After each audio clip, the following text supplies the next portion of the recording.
Hai, Assalamualaikum. Kali ini saya nak kongsikan tentang jadual pembayaran BKM Fasa 1. Pemohon yang layak menerima bayaran Fasa 1 BKM 2022 adalah merujuk kepada permohonan yang berstatus lulus dan melepasi semakan verifikasi kelayakan. Berikut merupakan kaedah pembayaran iaitu jika ada akaun bank, bayaran akan dikreditkan ke dalam akaun bank yang didaftarkan semasa permohonan BKM 2022. Sekiranya tidak mempunyai akaun bank, tuntutan tunai di cawangan BSN boleh mula dibuat pada 30 Mac 2022. Bagi pemohon di pedalaman Sabah dan Sarawak yang tidak mempunyai akaun bank, pembayaran akan dimaklumkan dari semasa ke semasa. Berikut merupakan jadual pembayaran kategori isi rumah yang berkahwin dan pemohon berumur 59 tahun ke bawah serta pendapatan isi rumah kosong hingga RM2,500.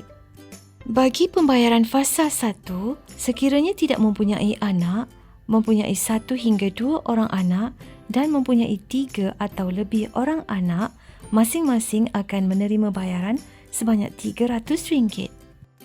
Kategori seterusnya ialah pemohon yang berpendapatan isi rumah RM2,501 sehingga RM5,000. Pembayaran fasa 1 bagi isi rumah yang tidak mempunyai anak akan menerima RM100. Jika mempunyai 1 hingga 2 orang anak, isi rumah akan menerima RM200. Dan jika mempunyai 3 atau lebih orang anak, isi rumah akan menerima RM300. Seterusnya, kita beralih kepada kategori isi rumah yang berkahwin dan berumur 60 tahun ke atas serta menerima amaun tambahan isi rumah warga emas sebanyak RM300. Untuk pembayaran fasa 1, isi rumah yang tidak mempunyai anak, mempunyai 1 hingga 2 orang anak dan mempunyai 3 atau lebih orang anak, masing-masing akan menerima RM300. Bagi isi rumah yang berpendapatan RM2,501 hingga RM5,000 serta tidak mempunyai anak, mereka akan menerima RM100. Jika mempunyai 1 hingga 2 orang anak, jumlah bayaran yang diterima ialah RM200. Isi rumah yang mempunyai 3 atau lebih orang anak akan menerima bayaran sebanyak RM300. Kategori seterusnya ialah isi rumah iaitu ibu bapa tunggal yang mempunyai anak dengan amaun tambahan sebanyak RM500. Pembayaran fasa 1 bagi kategori isi rumah yang mempunyai 1 hingga 2 orang anak serta mempunyai 3 atau lebih orang anak, masing-masing akan menerima RM300. Kategori isi rumah ibu bapa tunggal yang mempunyai 1 hingga 2 orang anak akan menerima RM200 untuk fasa 1. Sekiranya mempunyai 3 atau lebih orang anak, isi rumah akan menerima bayaran sebanyak RM300.